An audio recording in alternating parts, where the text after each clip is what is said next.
자, 이번 특종은 영상으로 먼저 여러분께 공개해 드리겠습니다. 자, 두 기자님도 혹시 여기 기억하시나요? 이거 그 중국 아니었나요? 화산이었나? 여기 제가 소개했던 데 아니에요? 옛날에? 근데 오상진 기자가 촬영 갔다가 뭐 벌벌 떨었다는 뭐 거기. 저도 직접 이제 다녀온 곳입니다. 그래 그래요? 그 얘기 했었잖아. 네.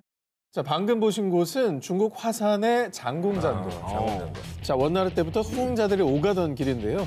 약 1,600m 높이에 난간도 없고 폭도 약 30cm에 불과한 좁은 나무 판자뿐입니다. 미쳤나 봐. 자칫 발을 잘못 디디었다가는 천길 안에 낭떠러지로 추락하고 마는 세상에서 가장 위험한 길입니다.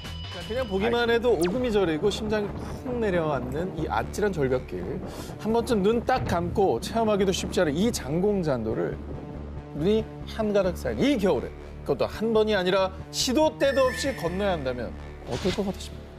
근데 저는 안 해요. 저는 이거 일단 뭐 얼마를 주느냐에 따라. 역시 자본주의. 아니 근데 그 어떤 보상이 없으면 그걸 누가 합니까? 자, 대부분 그렇게 생각하실 겁니다. 하지만 매일매일 목숨을 걸고 이곳을 걷는 강한 자들이 있습니다. 눈이 쌓이는구나. 저 눈을 누가 털어야 되는구나. 눈 터는 사람이구나. 야, 이거 황당하다. 아니 이게 황당하다 진짜. 이게 가능한 게 제가 1월 1일 날 한라산 백록담 갔다 왔거든요. 거기를 끝까지 올라가서 눈을 치우는 사람이 있더라고. 그런 분이잖아. 저 눈 안 치우면 어떻게 갑니까? 못 가죠. 자, 그렇습니다. 이들은 중국 일부 언론에서 세계에서 가장 위험한 직업으로 소개하기도 한 장공잔도의 청소부입니다. 워낙 위험한 탓에 30세 미만의 건장한 성인만 채용된다고 하는데요. 이곳을 담당하는 청소부는 단 4명. 이들이 구체적으로 어떤 일을 하느냐? 자그마치 영하 20도, 이 뼈를 파고드는 추운 날씨에도 거센 눈발과 맞서 싸우며 110m에 달하는 아슬아슬한 낭떠러지 절벽길을 2시간 이상 청소, 삽으로 얼음을 빼고 또 빗자루로 눈을 치우고 나무판자 위에 소금을 뿌리는 이 제설 작업까지. 이 직업이야말로 강한 자가 아니면 결코 해낼 수 없지 않겠습니까? 이게 얘기 듣는데 또 황당해서 소금을 뿌려요? 그러면 소금도 짊어지고 저길 간다는 거 아니에요? 그렇지. 4명의 청소부 중 1명인 장 씨는 익숙해져서 전혀 두렵지 않습니다. 30세가 되면 관둬야 하는데 그게 너무 아쉬울 뿐입니다. 우리의 눈을 현혹하는 아름답고 화려한 보석들.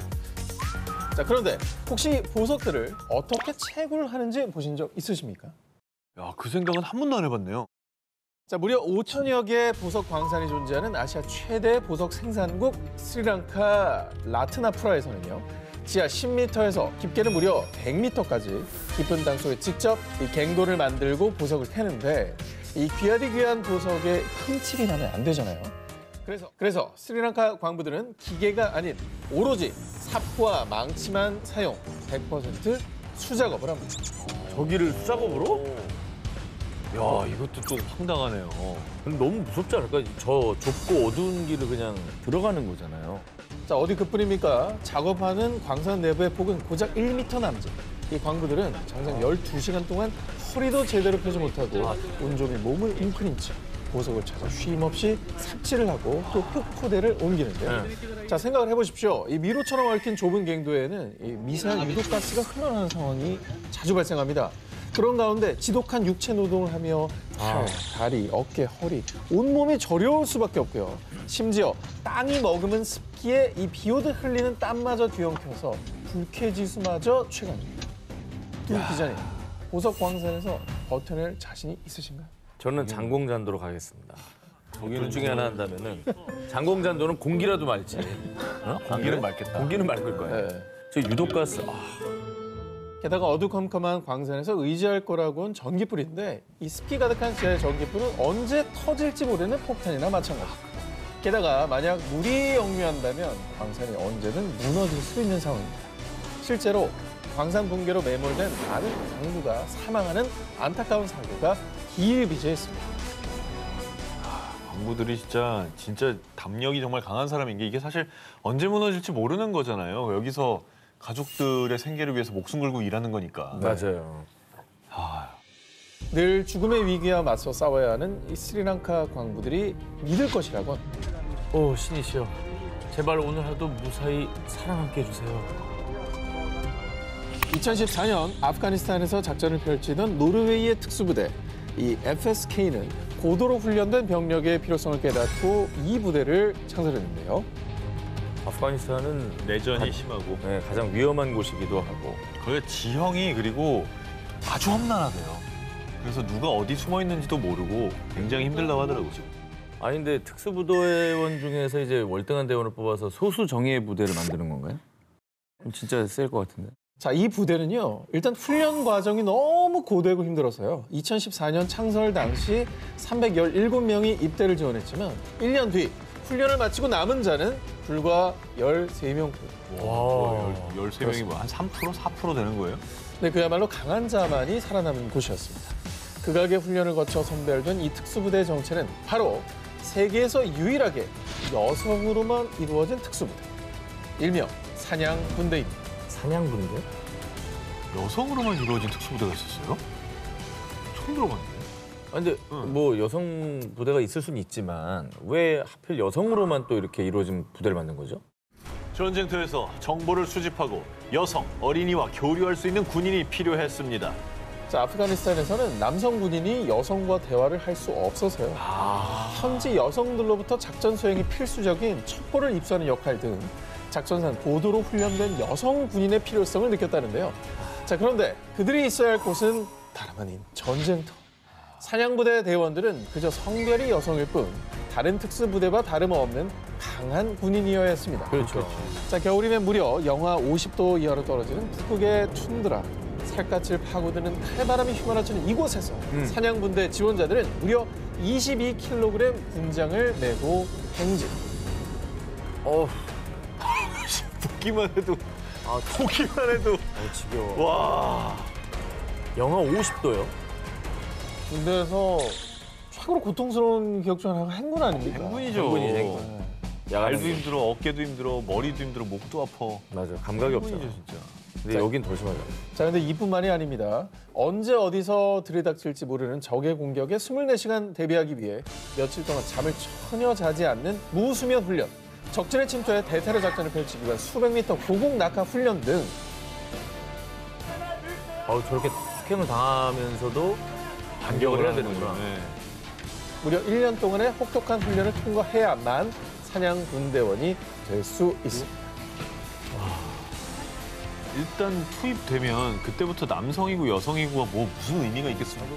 그냥 전사지, 전사. 사냥군대 대원들은요. 제 한계를 시험하고 싶습니다. 여성도 남성과 똑같이 할 수 있습니다.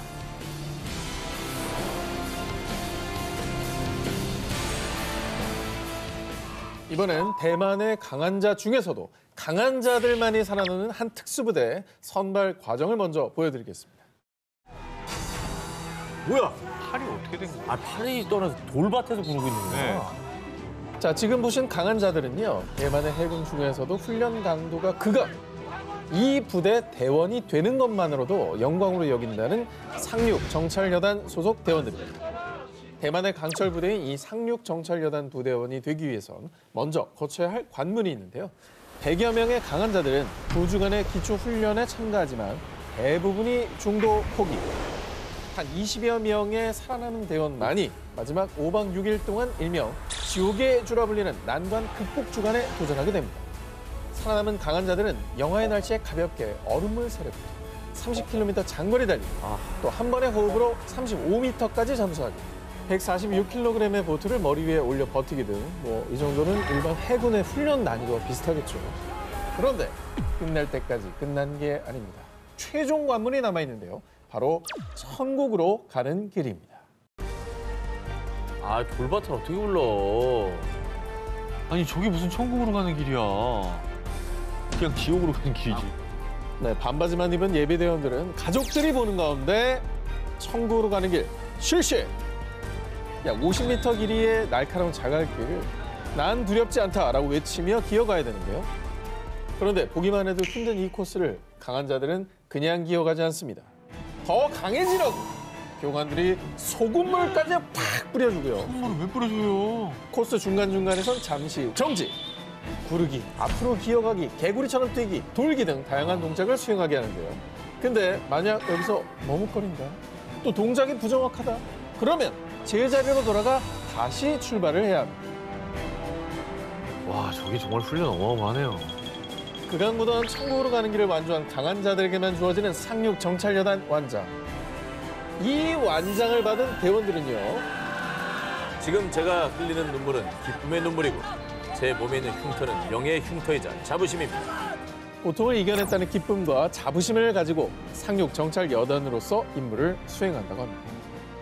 그런 정신 없으면 못하죠, 사실. 와, 진짜 무시무시하다 저거는.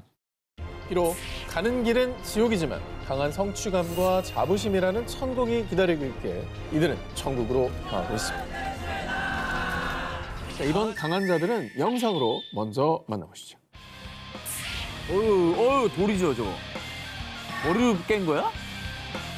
아우, 오우, 뭐야? 돌에다 불을 붙이고 있어요. 각종 무기 섭렵은 기론, 손에 잡히는 모든 것이 무기가 되는 이들의 정체.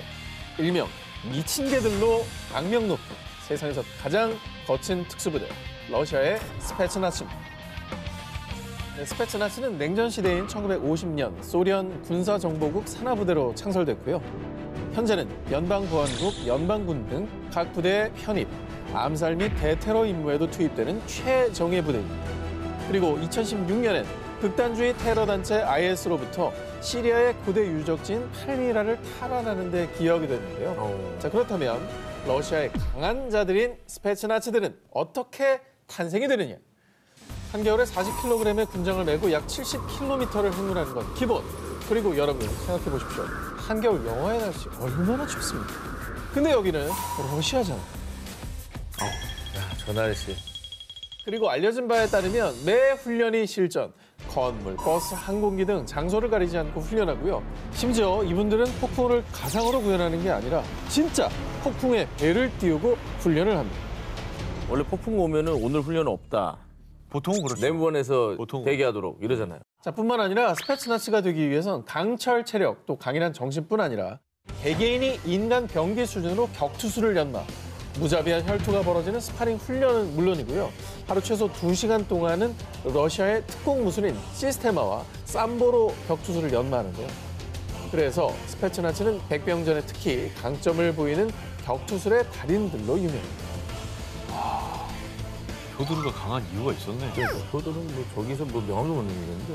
자, 지금까지 세상에서 가장 거칠고 과격한 러시아의 강심장들 만나보셨습니다. 이번에 소개할 강한 자들은요. 특수정찰, 대테러 진압, 인질 구출까지 특수 임무 수행과 첩보에도 능한 이스라엘 육군의 최정예 특수부대 사이렛 메트칼입니다. 1957년에 창설된 사이렛 메트칼은 초창기만 해도 존재 자체가 극비. 1980년대부터 공개적으로 지원자를 받기 시작했는데요. 그렇다고 아무나 사이렌 메트칼이 될 수 있느냐? 물론 아닙니다.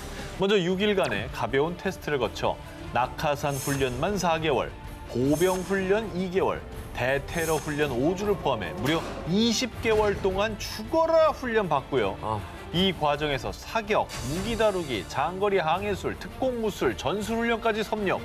그리고 마지막 나흘 동안 120km의 험한 산길을 오르는 일명 베레 행진이 기다리고 있는데요. 이 모든 훈련 과정 내내 의사와 심리학자들의 모니터링까지 모든 과정에서 살아남은 강한 자만이 최정예 부대 사이렌 메트칼의 대원이 될 수 있습니다. 아니, 훈련 과정이 20개월인 거는 거의 2년 동안 2년 가까이 훈련만 받는. 훈련을 받아야 시작이잖아요, 저 사람들. 이게 이제 시작이죠. 훈련만 20개월이니까요. 야, 정말 안 하는 훈련이 없네. 그것도 굉장히 장기간에 걸쳐서. 뿐만 아니라 이 최정예 특수부대 사이렌 메트칼이 전 세계에 명성을 떨치게 된 사건이 있었는데요. 1976년 6월 이스라엘 공항을 출발해 프랑스 파리로 향하던 여객기가 팔레스타인과 독일의 테러범들에게 납치. 우간다의 엔테베 공항으로 이동한 테러범들은 이스라엘 등 5개 나라에서 테러범으로 투옥된 동료들의 석방을 요구하며 약 250명의 인질을 살해하겠다고 협박했는데요. 이에 사이렌 메트칼이 비밀리에 투입됐습니다. 그런데 이스라엘에서 우간다까지 거리만 약 4,000km인데다 우간다는 당시에 이스라엘과 단교 국가였기 때문에 당시 작전은 사실상 불가능에 가까웠는데요. 하지만 사이렌 메트칼은 일명 엔테베 작전에 돌입. 레이더망에 포착되지 않도록 20m로 저공 비행하며 은밀히 착륙해서요. 이후 우간다군으로 위장해 공항에 진입했는데요. 신속한 행동력과 결단으로 전광석화처럼 테러범들을 제압, 대부분의 인질을 구하면서 비행기 착륙부터 테러범 소탕까지 단 90분 만에 임무 완수. 20세기 최다 인질 구출 작전을 성공으로 이끌었습니다. 정확히 스마트하네. 고대 훈련을 받았기 때문에 당황하지 않고 기술을 발휘해서 성공적으로 이제 인질들을 구출한 거네요.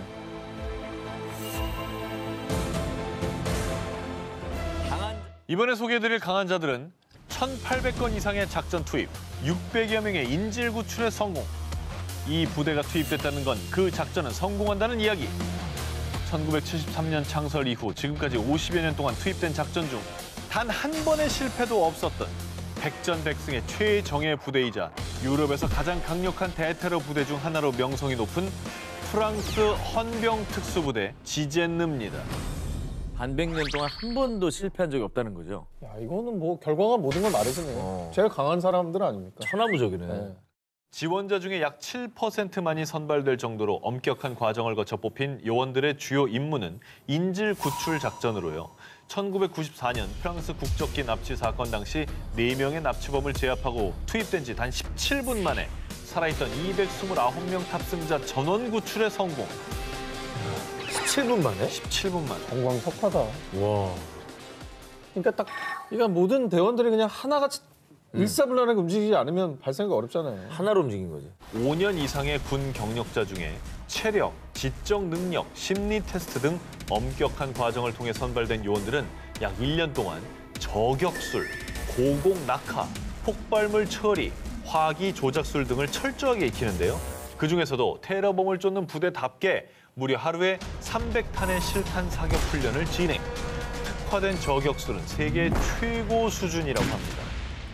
단순히 근데 이제 전쟁에서 이기려고 하는 부대가 아니라 인질을 무사히 구출해야 되는 거기 때문에 더 신경 쓸 게 많을 것 같아요. 저 대원들은 스스로에 대한 자부심이 엄청날 것 같아요. 맞습니다. 사명감도 있고. 이 지젠느는 내 생명을 다 바쳐 타인을 구조한다라는 모토로 연평균 약 60여 차례 출동하는데요. 언제 발생할지 모르는 테러 및 인질 사건에 대비해 400명으로 이루어진 4개 타격대 중에 1개는 24시간 출동 대기. 지젠느가 단 한 번의 실패도 없었다는 건 테러범들의 흉악 범죄가 매번 실패로 끝났다는 말이기도 할 텐데요. 테러범 파수꾼 지젠느의 그런 명성이 부디 무너지는 일이 없길 바랍니다. 이번엔 앞서 소개한 이스라엘의 사이렌 메트칼을 비롯해 전 세계 특수부대들은 이 부대에서 비롯됐다라고 할 수 있는 원조 특수부대를 취재해왔습니다. 바로 Who Dares Wins, 용기 있는 자가 승리한다. 영국 육군 공수특전단 SAS입니다. 1941년에 창설된 SAS는 적의 후방에 낙하산으로 침투하는 정예 부대였습니다. 1990년 걸프전, 2001년 아프간전 등에 투입돼 실전 경험도 풍부하고요. 특히 1980년엔 런던에서 벌어진 주 영국 이란 대사관 인질 사건을 단 11분 만에 제압한 이 님로드 작전을 계기로 전 세계 대테러 작전의 교과서가 됐습니다. 근데 SAS 되기도 진짜 만만치가 않을 것 같습니다. 그 아까 프랑스도 보긴 했습니다만 진짜 강한 자들만 모였을 것 같아요. 이 대표적인 훈련만 소개해드리겠습니다. 먼저 1단계, 약 200명의 군인은 웨일즈에 위치한 브레콘 비콘스로 이동. 도착하면 해발 886m의 악명 높은 산봉우리 페이판을 약 30kg의 군장을 메고 행군해야 하고요. 페이판 등정이 끝나면 잠시 쉴 틈도 없이 이번엔 약 64km의 트레킹 코스를 나 홀로 나침반과 지도에 의지한 채 24시간 안에 완주해야 합니다. 1단계에서 탈락한 사람 꽤 많을 것 같은데. 일단 우리는 뭐 저기서 탈락이에요, 다. 우린 갈 생각이 없어요. 예. 이번엔 정글입니다. 대박. 그것도 평균 온도 30도, 습도 97%인 말레이시아나 벨리즈의 정글에서 무려 6주간 4인 1조로 정글 생존 훈련을 받고요. 그리고 마지막 하이라이트. 자, 이제부터 대답할 수 없습니다. 로 대답한다, 알겠나? S 생존, E 회피, R 저항, E 탈출. 이 시어 훈련의 일종인 ENE, 즉 회피 및 탈출 훈련을 일주일간 받게 되는데요.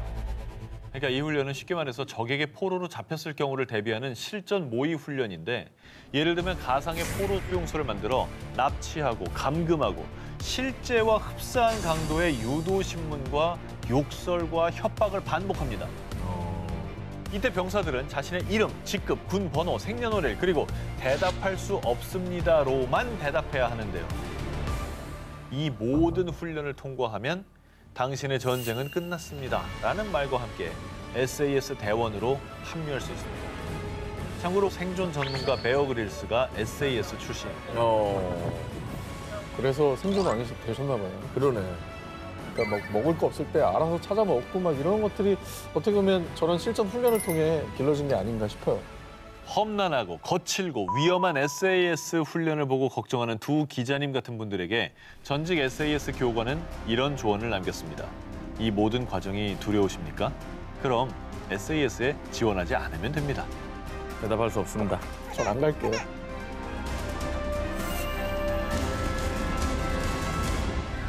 이번에 제가 소개해드릴 강한 자들은 전 세계 국방력 1위 미국에서도 탑 티어 부대로 꼽히는 미 해군 대테러 특수부대 대부그루입니다. 티어 1, 2, 3급으로 구분되는 미 특수전 부대 최상급 티어 1부대로 최정예 오브 최정예 부대라고 할 수 있습니다. 한 해 국방비가 1,000조인 나라 아닙니까? 그렇죠. 1,000조국. 근데 여기서도 이 국방력 최고 수준인 미국의 탑티어 부대라고 하니까 벌써 압도되네요. 그렇습니다. 이 부대를 말씀드릴 것 같으면 미국의 강한 자 중에 강한 자들만 모인다는 미 해군 엘리트 특수부대죠. 지옥의 관문을 뚫고 살아남은 상위 1%의 네이비실 중에서도 엄선된 요원들로 구성된 특수부대 중에 특수부대로 불리고 있습니다. 네이비실은 뭐 최정예 해군 특수부대잖아요. 그 안에서도 엄선해서 요원을 구성한 부대라니까 뭐 그 위력은 말하지 않아도 알겠네요. 이 대부그루는 선발 과정만 약 8개월, 비밀 작전팀인 만큼 병력의 실제 규모와 훈련 과정에 대해 자세히 공개된 사항은 없습니다. 하지만 일단 오늘 소개됐던 특수부대들이 하는 모든 훈련은 전부 다 하신다고 보면 됩니다. 한마디로 육해공을 넘나드는 전천후 부대라고 해도 과언이 아닌데요. 적을 따돌리는 특수 운전술, 잠수 기술, 극한의 생존술 등 인간의 한계를 뛰어넘는 극한의 훈련은 물론 체력부터 지적 능력, 심리 상태에 이르기까지 다양한 테스트를 거치고요. 선발된 이후에도 무술, 저격술과 폭파술, 10,000m가량의 고공에서 자유 강하 후 목표물에 침투하는 기술 등 각종 훈련을 통해 전사 중의 전사로 거듭난다고 합니다. 세계 최고의 정예 오브 정예 부대네요, 진짜. 그러니까 미군이 지금 전 세계 다양한 작전에 투입이 돼 있고요. 그러면 대부그루는 그 중에서도 또 특수한 임무를 또 맡았을 것 같아요. 1980년에 창설돼서 대테러전, 핵무기나 생화학무기 확산 차단, 정치적으로 민감한 인질 구출 작전 등 고도의 기밀성과 위험성이 큰 비밀 작전에 전문적으로 투입된 대부그루는 2011년 9.11 테러를 주도한 국제 테러 단체 알카에다의 창설자 오사마 빈 라덴을 단 40분 만에 사살하면서 세계에 알려지기 시작했는데요. 오사마 빈 라덴 사살 작전뿐만 아니라 1990년 걸프전, 2001년 아프간전, 2009년 머스크 엘라바마호 인질 구출 작전 등 미군의 주요 작전마다 빠지지 않고 맹활약하고 있습니다. 미국의 또 가장 큰 작전마다 투입된다는 사실 자체가 이건 뭐 그들의 위력을 결과로서 증명을 해주고 있네요. 그렇습니다. 지금까지 강한 자 중에 강한 자, 미국의 최고 전략 자산 대부그루였습니다. 전 세계에서 실전 경험이 가장 많은 부대, 시가전 최강인 죽음의 군대. 이처럼 무시무시한 타이틀을 소유한 특수부대의 정체는 바로 브라질의 특수경찰대대 보피입니다. 보피가 지키는 지역은요, 브라질 최대 빈민가인 리우데자네이루의 파벨라. 그런데 이곳은 단순 빈민촌이 아닙니다. 파벨라에선 대통령보다 카르텔 두목이 더 막강하다고요. 파벨라 지역은요, 오래전부터 마약 카르텔의 장악, 마약 밀매뿐 아니라 매춘과 강도, 살인 등 각종 흉악 범죄가 빈번한 최악의 우범 지역인데요. 보피는 이 마약 카르텔의 본거지인 파벨라에서 매일 마약 카르텔과의 전면전을 치르고 있습니다. 매일매일이 전쟁이나 다름없는 것이죠. 우와, 여긴 진짜 실전이구나. 실제 제가 리우에 갔었는데 네네. 진짜 저녁마다 총격전이 벌어져요. 그래. 소리가 납니다. 그게 바로 이 부대입니다. 매일매일 실전인 거죠. 자, 마약 카르텔 조직원 수백 명은요, 소총과 기관총, 로켓포 등으로 중무장한 상태입니다. 거의 한 국가의 부대, 반군 수준의 무기를 갖고 있습니다. 그들은 경찰에 검거되지 않기 위해서 이 같은 중화기로 대항하는데요. 단순 위협이 아닙니다. 실제로 카르텔 소탕 작전 중 경찰들이 사망. 게다가 2009년엔 마약 카르텔이 로켓포로 경찰 헬기를 격추하는 사건까지 있었습니다. 야, 와, 헬기를 격추하는 거는 이건 좀 우리가 생각하는 어떤 그 조폭이랑은 다르네요. 아유, 조폭이 총도 없잖아요. 그러니까 전 말이 마약 카르텔이지 그냥 작은 반군 정도라고 봐도 되겠는데. 군대예요, 군대. 자, 그래서 보피의 모토는 죽음에 대한 승리. 사소한 실수에도 생명을 잃을 수 있는 목숨을 건 싸움을 하는 것입니다. 브라질 당국은 고도의 훈련을 통과한 자들만을 선별한 특수부대 보피를 투입, 마약 카르텔 소탕 작전을 펼치고 있는데요. 중화기로 무장한 마약 카르텔을 상대하기 위해서 보피 대원들 역시 중무장. 카르텔 소탕 작전 중에는 실제로 총성이 오가며 전쟁을 방불케 하는 치열한 접전이 펼쳐지기도 합니다. 이렇게 매일 마약 카르텔과의 전쟁을 치르고 있는 보피. 그 결과 2017년 보피는 악명 높은 리우의 마약왕 다실바를 체포하는 데 성공합니다. 야, 어떻게 잡았네요. 아, 진짜 그 매일매일 들리는 총소리를 들으면서 야, 여긴 정말 전쟁터구나. 그 생각을 했었거든요. 아, 그 저기에 반군만 있는 게 아니잖아요. 시민들도 있는 거잖아요. 시가지니까. 네네. 그러면 뭐 당연히 전쟁에서 이겨야 되고 내 목숨도 지켜야 되는데 시민들의 안전까지도 확보를 해야 되는 거잖아요. 그러니까 더 어려운 거지. 그치. 그 조직들은 그런 거 생각하겠어요? 안 하죠. 무조건 닭공이고 산업재해 들어오면 쏘는 건데. 여기는 시민까지 보호해 가면서 이들도 상대해야 그렇지. 되니까. 인질극도 많이 벌일 거고. 자, 일반 경찰은 우습게 본다는 파벨라의 마약 카르텔도요. 해골 무늬가 보이면 일단 숨어. 걔네가 바로 보피야. 나이프 인 더 스컬. 확실하게 임무를 완수하는 죽음의 분대. 시가전 최강의 부대인 보피만큼은 두려워한다고 합니다. 자, 이번 특종은요. 오 기자처럼 우리 자전거 마니아 중에서도 남다른 강철 체력의 소유자들은 한 번쯤 도전해보고 싶어 할 만한 대회 두 가지를 준비해봤습니다. 아, 오늘 근데 주제가 제가 나갈 만한 대회인지 걱정이 좀 됩니다. 아니요. 이거는 뭐 자전거를 너무 좋아하시기 때문에 예. 바로 어디냐고 물어볼 겁니다. 궁금한데 두렵다. 자, 먼저 소개해드릴 대회는요. 인내심과 지구력 만렙 강한 자들만 도전한다는 극강의 산악자전거 마라톤 대회입니다. 평지잖아. 저게 뭘 평지야? 에이, 저 뭐 흙먼지 좀 오, 저 가시 봐. 다시 피하면 물도 지나야 되네. 물 먹으면 되고 야, 이거 되게 야, 야, 장난 아닌데요? 할 수 있어. 아니, 저 정도 길이면 오토바이로 가도 쉬운 길이 아닌데. 아유, 오토바이는 또 맛이 안 납니다. 예. 야, 이 정도 하잖아요. 2004년 남아공에서 처음 개최된 이 대회는 코스 길이만 약 660km. 무려 7개의 스테이지를 통과해야 하는데 코스 난이도도 최상급입니다. 오르막 구간만 약 17,000m에 이르는 데다가 먼지 자욱한 거친 자갈길은 물론 거친 숲을 가로지르고 깊은 계곡을 지나 장엄한 산맥을 횡단하는데요. 정말.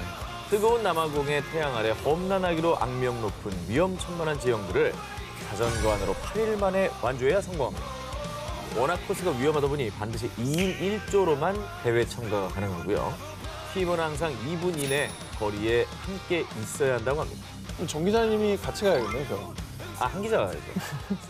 저 정도면 거의 100km? 90km? 하루에? 이 정도를 한 7일, 8일을 달려야 되는 거잖아요.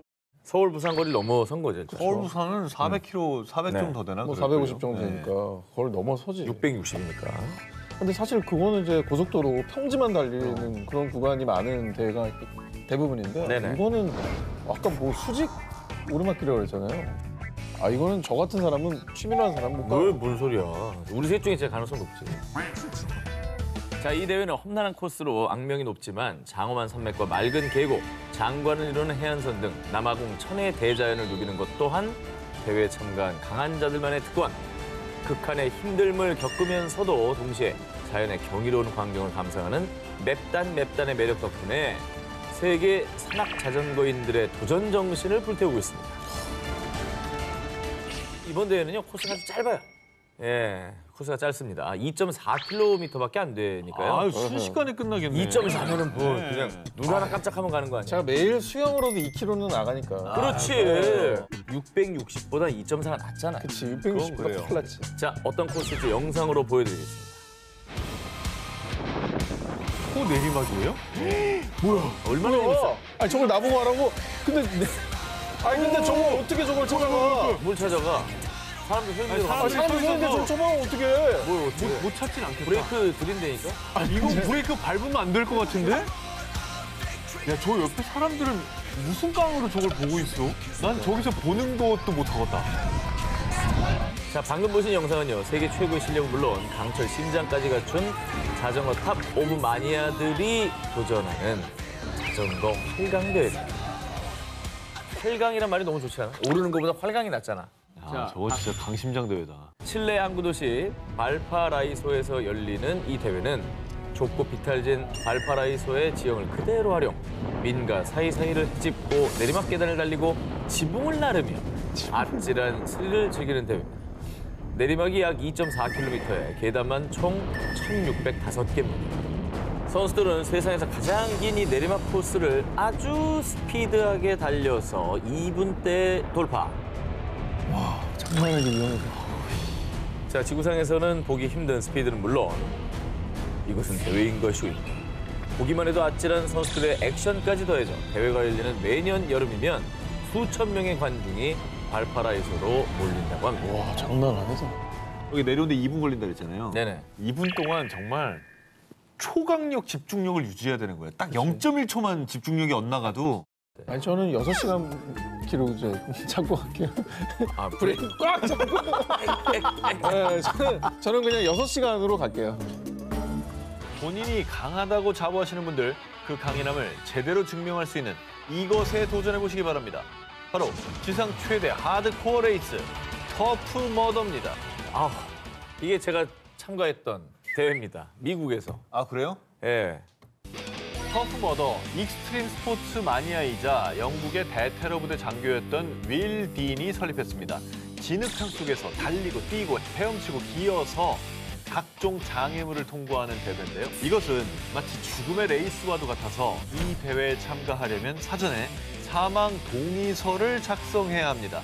촬영 미국으로 간다니까 좋다고 갔죠? 그렇지. 미국을 안 가봐서 좋았는데 네. 흙바닥이고 아, 그럼 지금 이제 전현무의 미국은 저거예요? 나의 미국은 뉴욕이 아니에요. 나의 머릿속 미국은 흙바닥과 네. 고통과 야, 진짜 오랜만에 본다 이거. 아, 그게 누가 밀었구만. 아니, 밀었네. 누가 봐도 밀었는데? 뭘 밀었네. 줘봐, 손 봐, 손. 정 기자가 이 억지로 타이로 얼떨결에 뛰어내린 게 저희 증거 영상으로 잘 남아 있습니다.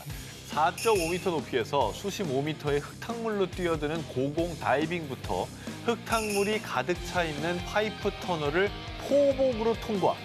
진흙과 미끄러운 기름이 잔뜩 묻은 6m 벽 뛰어오르기. 차디찬 얼음물에 잠수해서 장애물 지나기. 무려 10,000볼트의 전류가 흐르는 전기선을 피해 낮게 포복하기 등 가장 고난도 코스의 경우는 무려 30개의 장애물을 통과해 약 15km를 완주해야 하는 코스로 완주하는데 4시간이 걸린다고 합니다. 이거 이제 높여놨네. 이거 원래 나갈 때 여기 있었어, 여기. 머리를 들면 으악! 이런다니까? 터프 머더 대회는 서로의 손을 잡아주고 등을 밀어주는 협동과 단합이 필수. 그래서 이 대회는 1등이 없고 오로지 완주하는 걸 목표로 삼는다고 합니다. 자, 이 터프 머더 완주자 중에서는 내가 말이야, 터프 머더 완주한 사람이야. 터프 머더를 완주한 횟수에 따라 다양한 색상의 헤드밴드를 받게 되는데 높은 레벨의 헤드밴드를 받기 위해 도전에 또 도전! 전 세계 강한 자들의 도전 의식을 자극하며 매년 참가 티켓이 매진될 정도로 호응을 얻고 있다고 합니다. 이번엔 여러분을 깊은 바닷속 심연의 세계로 초대합니다.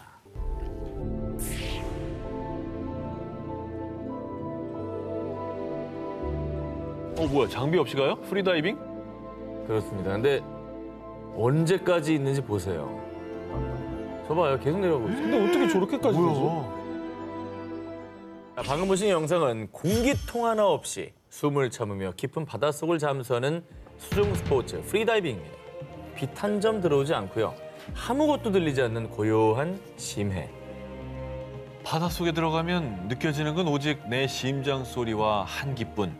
그 고요함 속에서 나는 나 자신과의 싸움을 합니다. 단 한숨의 공기도 허락되지 않기에 고도의 체력과 정신력을 요구하는 극한의 익스트림 스포츠입니다. 이거는 도대체 몇 미터까지 내려가는 거예요?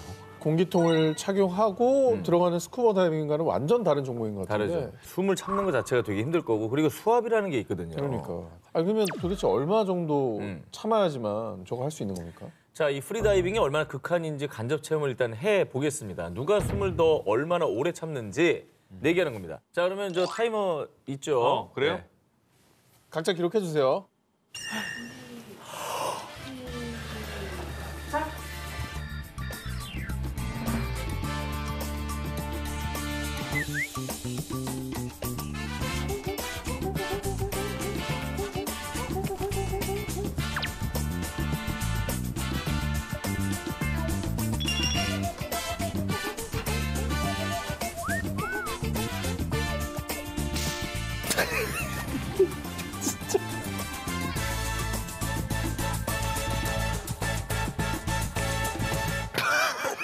승리!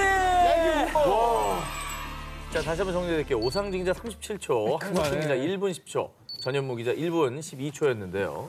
한 국제다이빙협회 공식 기록에 의하면 물속에서 숨을 쉬지 않고 무려 11분 35초 동안 버틴 선수도 있었다고 합니다. 자, 그리고 깊은 물속으로 내려갈수록 온몸을 짓누르는 이 엄청난 수압 때문에 보통 스쿠버 다이빙은 공기통을 메거든. 일반적으로 제한 수심이 약 40m 정도입니다. 그런데 한 프리다이버 선수는요, 무려 300m 깊이의 심해에 도달했다고 합니다.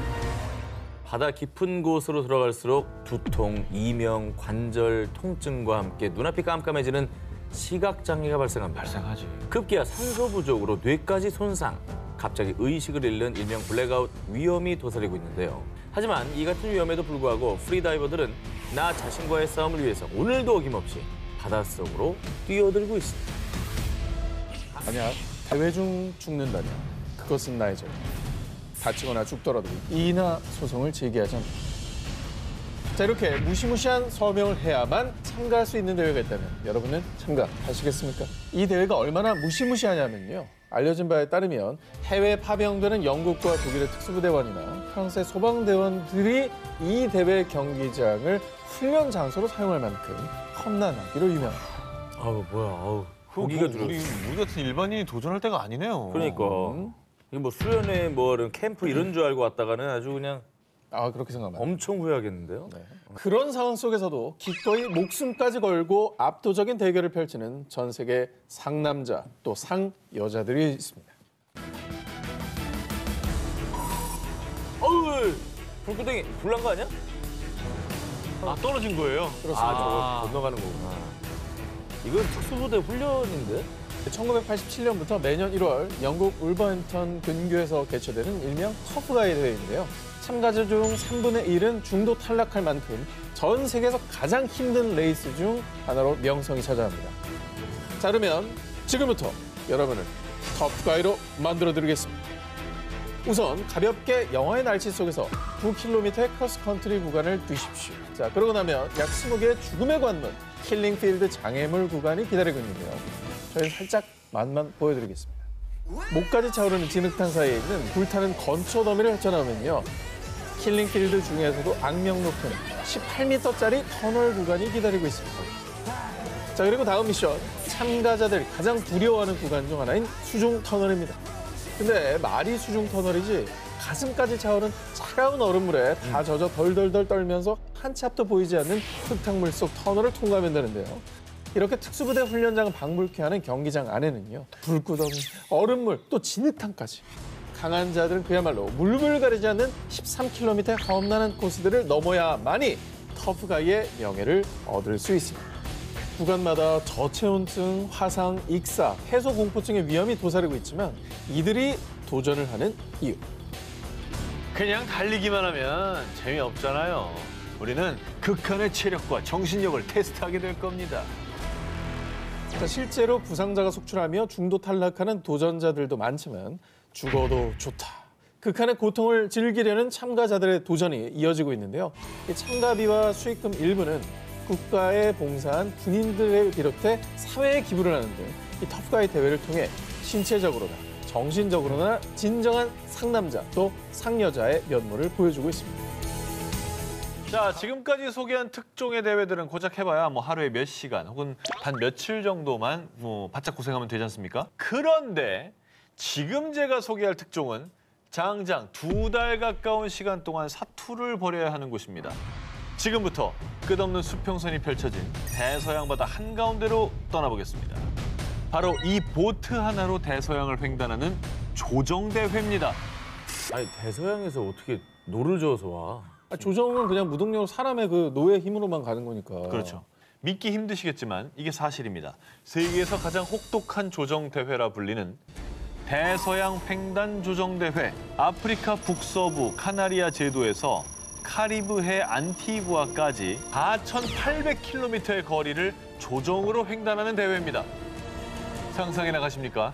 믿을 건 오직 내 팔과 내 어깨뿐. 모터 없이 오로지 체력으로 대서양을 횡단하다 보니 완주까지 무려 50일 이상 소요된다고 합니다. 이 지독한 강행군을 해야 하기에 대회 참가 전부터 매일같이 밥 먹듯 체육관에 들러 스파르타! 근력 운동은 필수. 그리고 혹시 모를 위급 상황을 대비해 대회 모든 참가자는 응급처치, 해상 생존 항해 안전 교육을 이수해야 됩니다. 사전에 120시간 동안 조정을 했다는 사실도 인증해야 됩니다. 이렇게 만반의 준비를 해도 막상 대회에 참가하면 결코 쉽지 않습니다. 우선 대서양에 보트를 띄우면 12m 높이의 집채만한 파도를 오로지 팔 힘으로만 뚫고 지나가야 하는데요.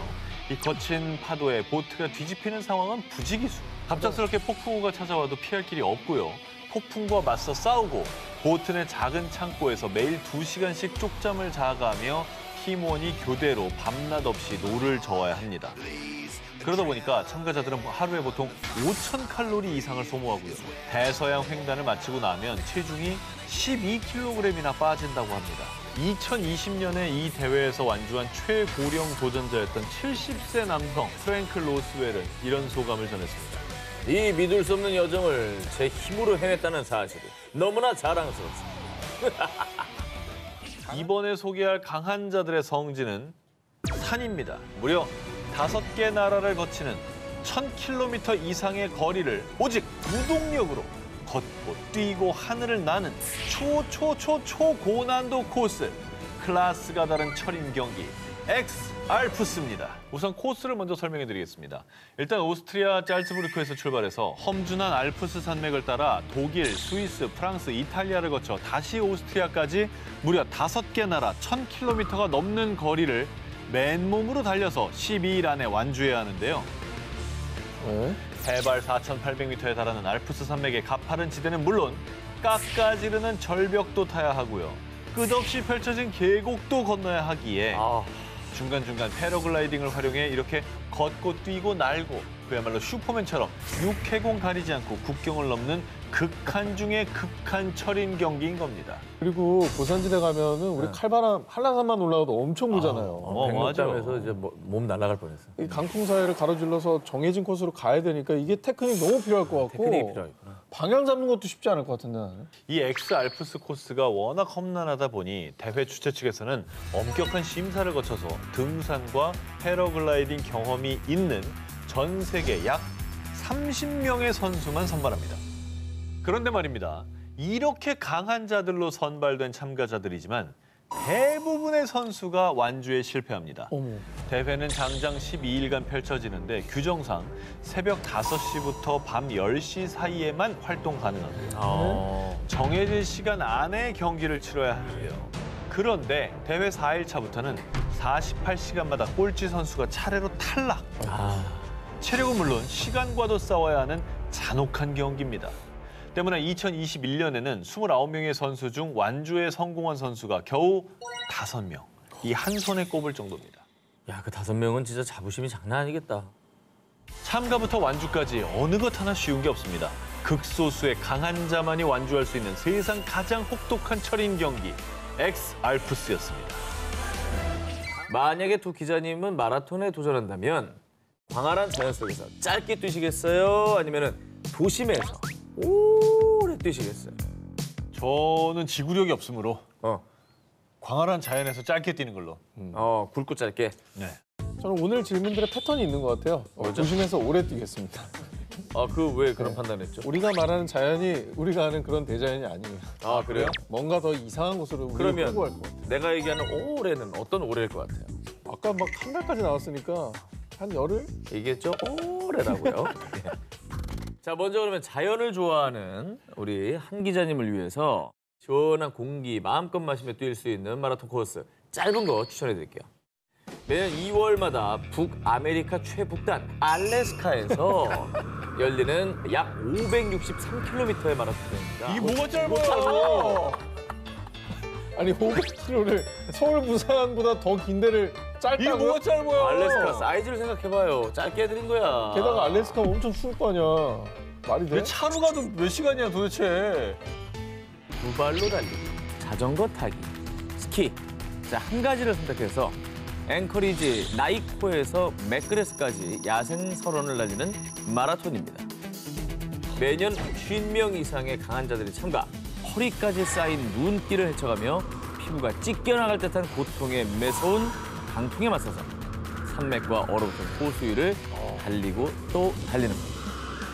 저 셋 중에 자전거가 낫긴 하겠어. 스키보다 저게 낫겠죠? 달리면 스키가 날 수도 있어요. 손 엄청 시릴걸? 스키가 날 수도 있어. 오케이, 고르셨고요. 그래요? 자, 세계에서 가장 긴 겨울 마라톤이다 보니 일반 마라톤과 달리 일주일에서 열흘이 소요됩니다. 그래서 이제 음식과 여벌옷, 물, 캠핑용품, 침낭 등 생존용품들을 각자 지참하셔야 되는데요. 가지고 다니는 짐도 무거운 데다가 체감 온도는 영하 20도에서 30도의 혹하니 물까지 얼려버리기 때문에 수분 보충도 쉽지가 않습니다. 게다가 땀은 저를 죽일 수도 있어요. 이 체온 조절을 아주 잘해줘야 됩니다. 땀이 얼어붙게 되면 체온을 더 떨어뜨리기 때문에 땀이 나지 않게 달리는 것도 강한 자들의 완주 포인트라고 합니다. 어떻게 땀이 나지 않게 달려요?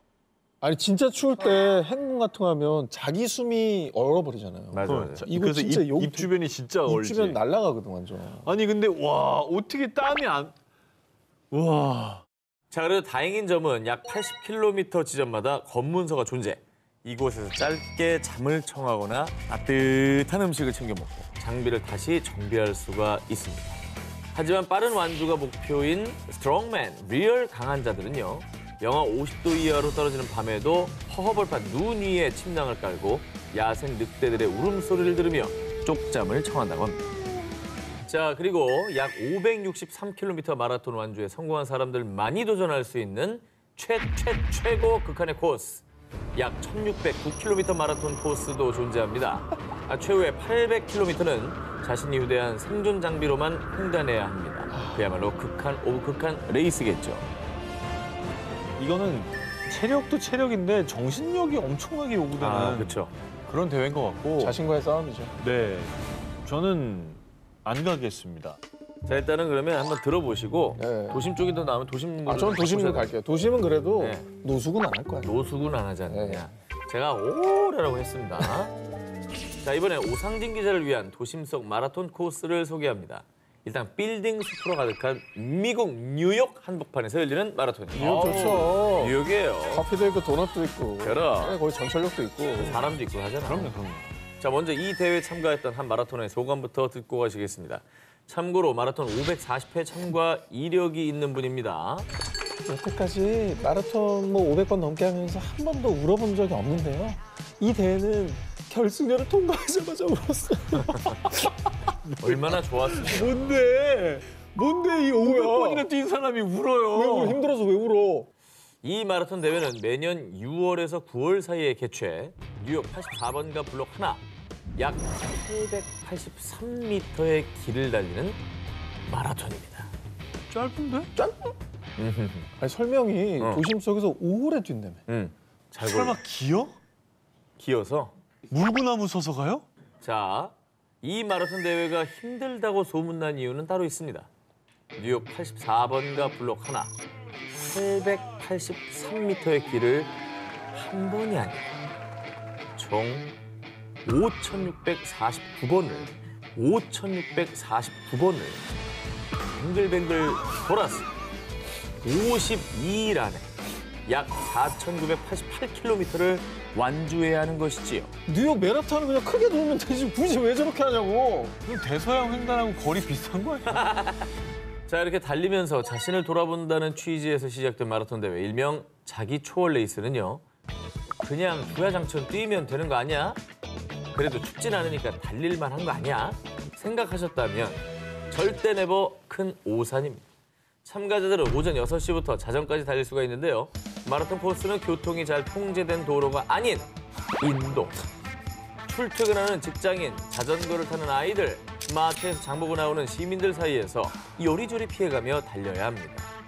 갑자기 소나기가 쏟아져도 폭지는 폭염이 찾아와도 그저 뉴욕 84번지 블록 하나만 다시 돌고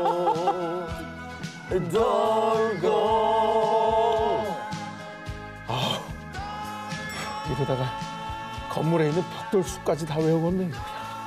무엇보다 매일 똑같은 길거리를 보며 뛰는 지루함을 이겨내야 하는 것이 가장 큰 고통이라고 합니다.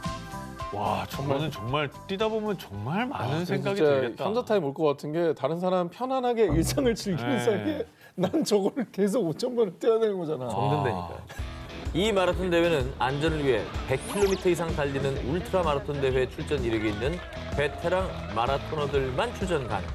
그럼 불구하고 지난 25년간 이 대회 완주자는 단 49명에 불과했다고 합니다. 와, 내가 봤을 때는 힘들어서가 아니라 지겨워서 그만둔 것 같아요. 그렇다니까 사람 심리가. 대자연과 도심에서 열리는 극한의 마라톤 대회. 여러분은 어떤 마라톤 대회에 도전해 보시겠습니까? 우와! 합성 아니에요. CG 아닙니다. 아니 이거 뭐 영화 CG 아닙니까? 아닙니다. 이건 합성인데? 자, 이 살벌한 번개의 정체. 바로 베네수엘라의 카타툼보 강과 마라카이보 호수가 만나는 지역에서 일어나는 카타툼보 번개입니다. 이 번개는요, 1시간에 최다 2만 번. 그렇게 연간 160일 이상을 내리친다고 합니다. 전 세계에서 짧은 시간에 번개가 가장 많이 치는 곳으로 기네스북에까지 등재됐을 정도라고 합니다. 야. 근데 왜 여기서 이렇게 많은 번개가 치는 거예요? 이 불가사의한 번개를 두고 전문가들도 수십 년 동안 연구를 해왔는데요. 지하 안반에 있는 우라늄이 번개를 유발했다라는 가설부터 주변 늪의 식물이 분해되면서 발생하는 메탄가스 때문이라는 가설 등이 제기되고 있습니다. 카타툼보 번개가 놀라운 또 다른 이유. 음소 광고 아니에요. 아니 밤벌레 우는 소리는 들리는데 번개 소리가 안 들려요? 그렇죠. 되게 신기하다. 자, 이렇게 워낙 불가사의한 자연현상이 벌어지다 보니 베네수엘라 여행사들은 세계 불가사의 카타툼보 번개 투어, 이 번개 투어를 대표 관광 상품으로 소개하고 있습니다. 하루 이틀 전에 번개 투어를 신청하면 숙박과 식사를 포함해서 1박 2일 투어에 53,000원 선입니다. 친절한 가이드의 인솔 하에 메리다에서 마라카이보 호수 인근 선착장에 도착. 그 뒤에 보트를 타고 약 2시간 넘게 마라카이보 호수를 달리면 호수 중심이 번개 명당입니다. 그리고 해질 무렵부터 번개가 치기 시작을 하는데 대단하다. 지금부터 렛츠 번개 타임. 이런 걸 어디서 보겠어요? 진정 용기 있는 자만이 누릴 수가 있는 거예요. 자, 그리고요. 여러분 새벽 2시에 모두 모이세요. 바로 새벽 2시가 최고의 심쿵 포인트입니다. 이때가 되면 관광객들은 아, 이거 보려고 내가 여기 왔구나. 베네수엘라까지 오게 된 이유를 깨닫게 된다고 합니다. 참고로 한창 우기인 10월에 제일 잘 관람할 수 있다고 하는데요. 이 시즌의 번개 뷰를 목격한 이들은요. 아이러니하게 황홀한 기분이 들어요. 고요한 번개를 바라보고 있노라니 마음의 평화까지 느끼게 돼요. 이런 반응을 보였다고 합니다. 힐링 여행의 대명사 스위스. 미세먼지 하나 없는 맑은 하늘. 대자연의 풍경을 보고 있노라면 마구 나의 심신이 정화되는 기분이 들 텐데요. 아우, 야. 그렇죠. 자, 그런데 힐링 대신 이 닭살이 오르는 체험이 기다리고 있다면 자 궁금하시죠? 일단 따라오시기 바랍니다. 스위스 중부 해발 1570m 보어트역에서 이 자전거 트로티 바이크를 딱 렌트만 하면요.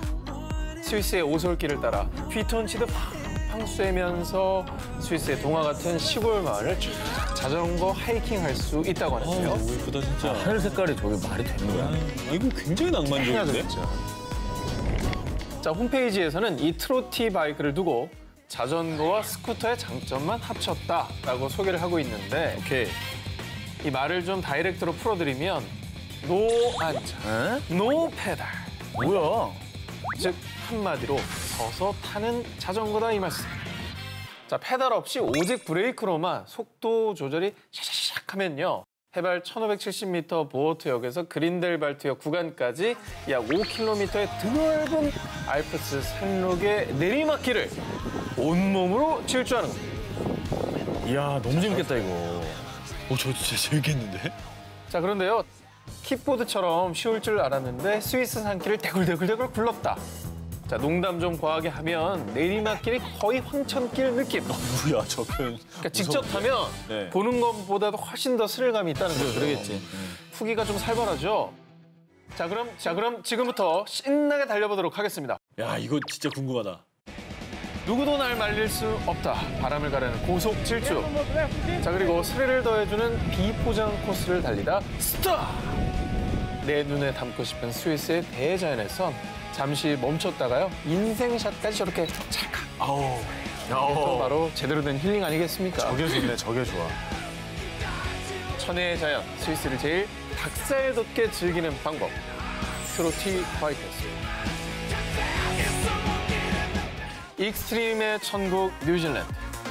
번지 점프, 스카이다이빙, 스카이워크, 마운트 쿡 트레킹 등 이 무수한 익스트림 중에서도 스틸 하트, 이 강심장을 가진 이들은 이것을 타기 위해 뉴질랜드를 찾는다고 합니다. 일명 세상에서 가장 거대한 그네라 불리는 네비스 스윙. 그네가 커봤자 뭐. 그러니까. 뭐야? 이씨. 에이. 저게 뭐야? 점프하냐? 그러네. 깜짝 놀라셨죠? 자, 세상에서 가장 무서운 그네 네비스 스윙. 뉴질랜드 남섬 퀸스타운 지역에 있는 A센터에서 기본적인 건강 체크를 한 뒤에 예약만 하면 즐길 수가 있다고 하는데요. 얼마나 무서우면 이 건강 체크까지 이게 기본적으로 해야 된다는 거 아니에요? 안전을 위해서죠. 그럼. 자, 번지 센터가 있는 남알프스 산맥에 도착하면요. 안전 교육을 또 받고 안전 장비 하네스를 장착. 그 다음 이때부터가 고난도입니다. 산에서 연결된 탑승장에 가려면요. 낭떠러지 위 외다리를 저렇게 뭐야? 건너가야 합니다. 저것 때문에 그네 못하는 사람도 있겠네. 나 지금 잠깐 상상했더니 오금이 저렸어. 그렇죠. 그리고 탑승장에 올라 줄을 탁 놓으면 와. 하다! 대박이다, 이거. 약 4초 동안 70m 아래 수직으로 자유낙하를 하면서 짜릿한 스릴을 살짝 맛봤다가 곧바로 최고 시속 125km의 미친 속도로 무려 300m를 왔다 갔다 스윙.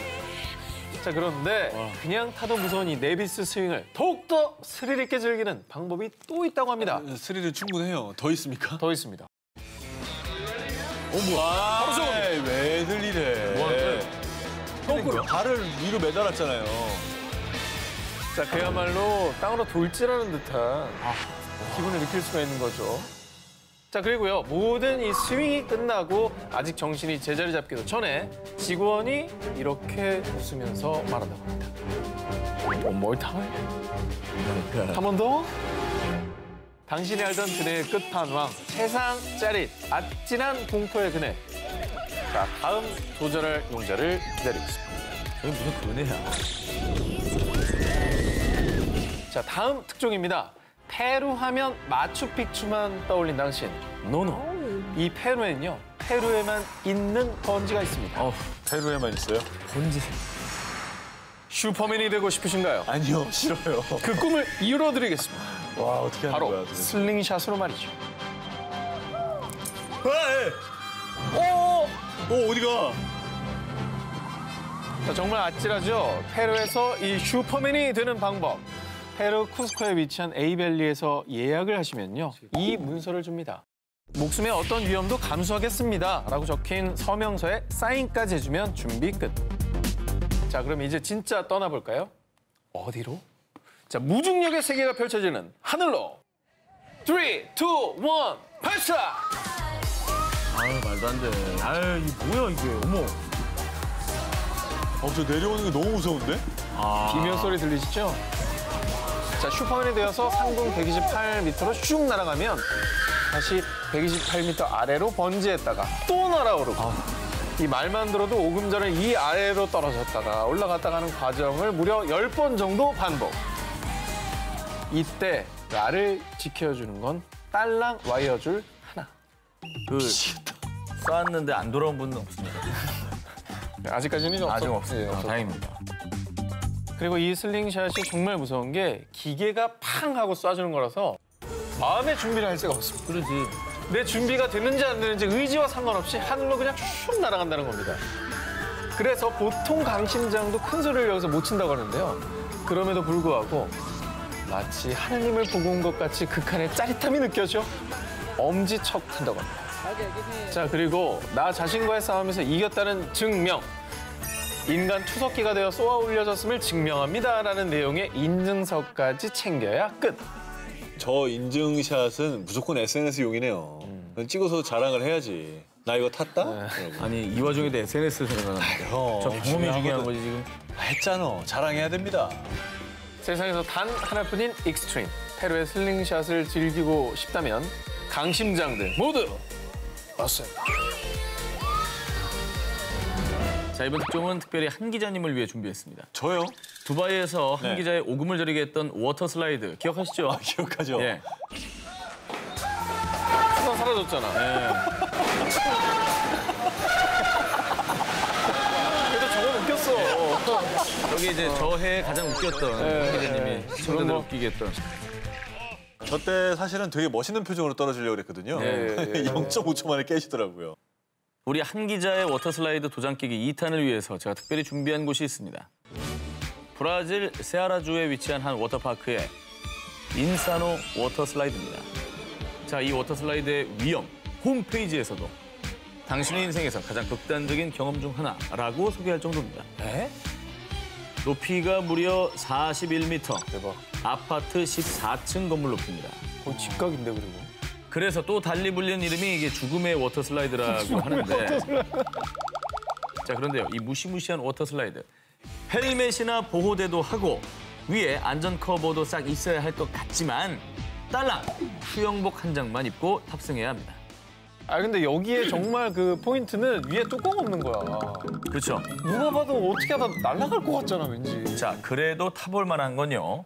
워터 슬라이드에 탁 올라타자마자 비명을 다 지르기도 전에 끝! 봐봐. 갑니다, 근데 갑니다. 여기 높긴 하네. 여기서 진짜. 시작인 거지?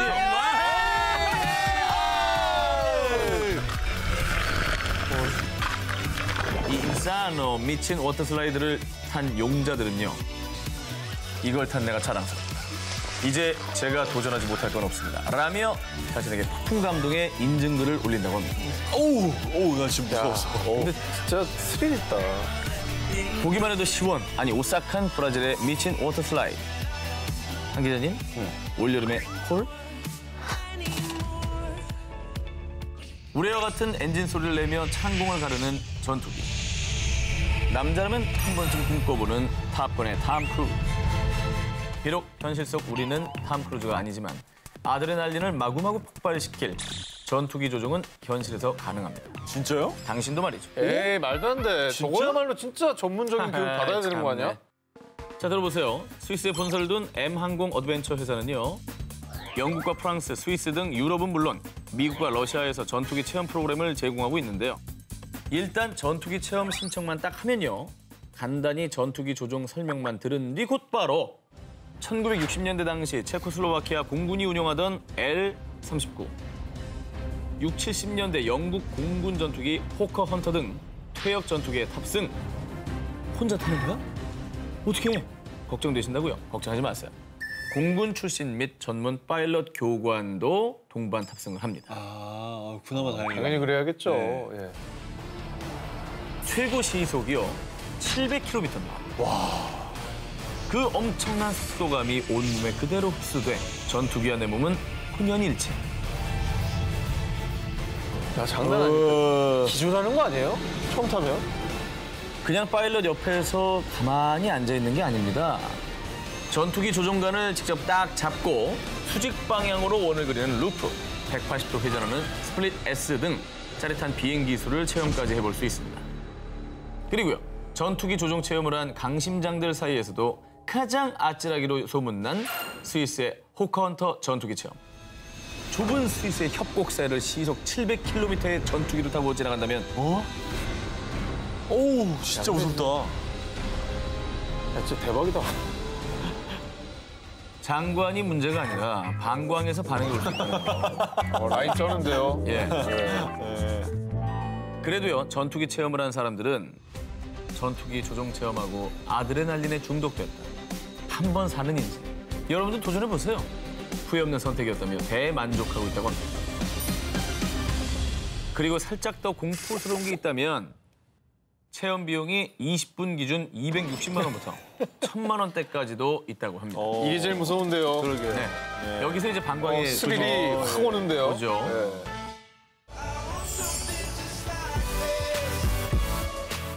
세계 유수의 왕가와 부호들이 휴양지로 픽한 이곳은 짙은 코발트빛 바다를 품은 카리브해 섬나라 바하마입니다. 진짜 예쁘지. 근데 저기는 너무너무 아름답고 평화로운 휴양지인데 저기에 뭔 스릴이 있을까요? 맞아. 자, 아름답고 평화로운 이 바하마에서 수영을 할 겁니다. 근데 좀 담력이 많이 필요합니다. 바로 상어 조스와 함께 수영을 해야 되니까 말이지요. 근데 그럼 상어가 뭐 어디 뭐 가둬가지고 있는 거예요? 아니면 뭐 어떻게 하는 거예요? 아니면 뭐 상어가 이렇게 막 헤엄치는 와중에 안전장비 하고서 뭐 이렇게 약간 뭐라 그러지? 세장 같은 데 들어가는. 안전장비? 그 정도였으면 제가 소개하지도 않았겠지 않겠어요? 케이지요? 없습니다. 네버. 그냥 맨몸으로 물에 뛰어들면 됩니다. 먼저 얄궂게도 가이드가 상어들을 몰아오기 위해 생선을 던집니다. 내 쪽으로 그럼 상어들이 이제 귀신같이 냄새를 맡고 유유히 몰려드는데 이때 그 상어들 틈 속에서 음파 수영을 해야 됩니다. 실제로 상어가 바로 내 옆에 있기 때문에 맨살에 슥 스치기만 해도 저절로 얼음이 된다고 합니다. 2017년 5월 독일의 한 블로거가 상어들 사이에서 사진 촬영을 하던 중 갑자기 상어가 달려들어 손에 깊은 상처를 입히기도 했습니다. 그러니까 저런 일 생길 것 같다니까. 헐. 2018년엔 미국의 한 모델이 상어와 함께 사진을 찍다가 상어 2마리에게 물려서 물속으로 끌려 들어가는 끔찍한 사고도 있었습니다. 저거? 어떻게 됐어요? 어떻게 됐어요? 저거? 지금 보면 손목 물고 있네. 그래도 내 생에 또 언제 상어와 수영을 해보겠어요? 대신 이 주의사항은 꼭 지켜주시는 게 좋은데요. 몸에 큰 상처가 났을 때는 입술 금지. 피냄새에 워낙에 예민하게 반응을 합니다. 그리고 상어는 가급적 노터치하는 게 좋지만 만져본다면 입 말고는 등 쪽을 만지세요. 자, 이런 몇 가지 주의사항만 지켜준다면은 투명하다 못해 반짝반짝 눈부신 에메랄드빛 바다에서 수많은 상어와 어울려 마치 인어공주가 된 듯 수영을 즐길 수 있다는 것이죠. 그리고 뽀또샵이 아닌, 합성 아닌 내 생애 전무후무한 조스 인증샷. 비얼스타그램 좋아요 100개는 넘을 수가 있습니다. 아름다운 섬 바하마에서 즐기는 반전 공포 체험, 상어와 함께 수영을 여러분도 경험할 수 있습니다. 도전! 미국의 뉴스 전문 채널 CNB에서 이 마라톤을 두고 이렇게 표현했습니다. 세계에서 가장 힘든 마라톤이라고 말이죠. 자, 그럼에도 불구하고 자신의 한계에 도전하는 극강 챌린저들은 매년 비행기를 타고 중남미로 향하는데요. 그 이유는 아마존 정글 마라톤에 참여하기 위해서. 무서워. 아니 그냥 마라톤도 충분히 힘든데 정글 마라톤? 아 이거 정말 이름만 들어도 힘드네요. 2003년부터 개최된 아마존 정글 마라톤은요, 평범한 길이 아닌 산길 등을 달리는 트레일 러닝의 일종인데요. 아마존 정글 마라톤 코스는 브라질 북부 파라주에 위치한 도시 산타랭에서 시작해서요. 42km, 127km, 254km 이렇게 세 코스로 구성되어 있고요. 마라톤 여정은 개인별로 지도와 나침반을 이용하는데요. 포장도로가 아닌 피라냐가 사는 아마존 강과 발이 푹푹 빠지는 늪도 건너야 되고요. 피라냐가 있다고? 이때 일명 정글도라고 불리는 마차테 칼을 들고 엉켜있는 나무들을 툭툭 쳐내면서 정글을 헤쳐 지나나가야 한다고 합니다. 그래서 코스에 따라 짧게는 이틀, 길게는 일주일이 걸리는 거죠. 자, 물론 5km, 뭐 10km마다 체크포인트가 있기는 합니다. 자, 이곳에서요.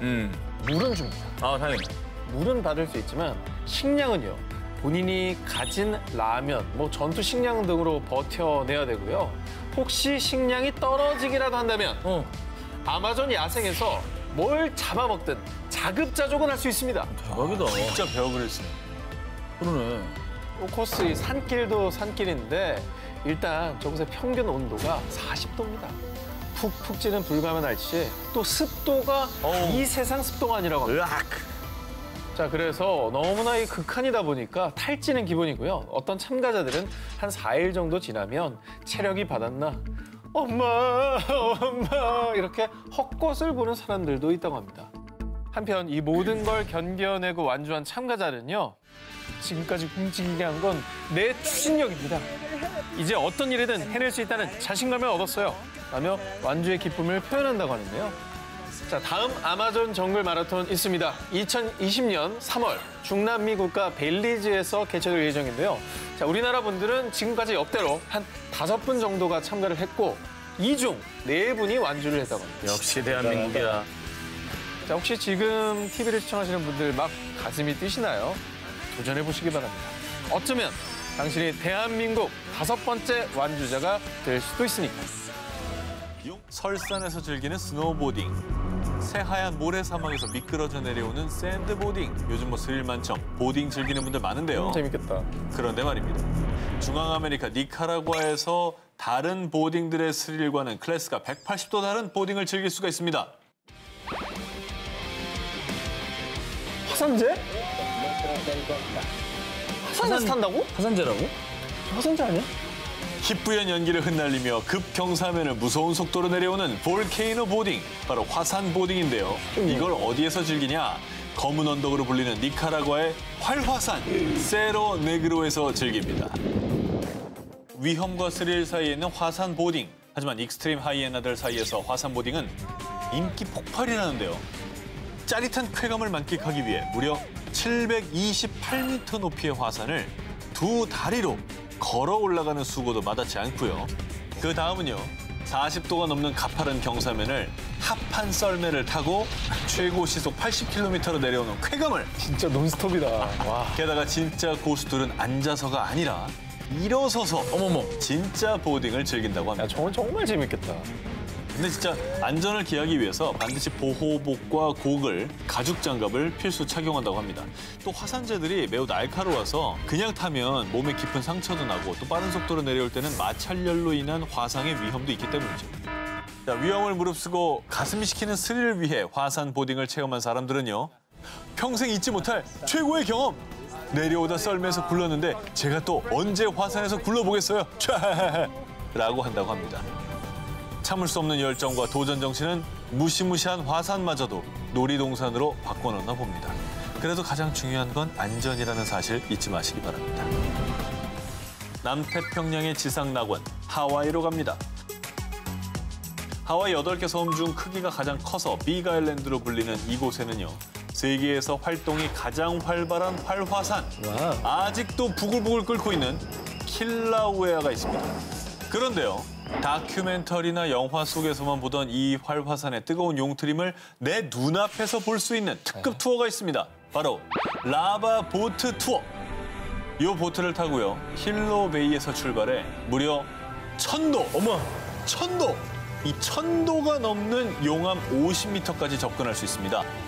용암이 바다로 흘러들어가는 정말 CG 같은 대장관을 볼 수 있는 겁니다.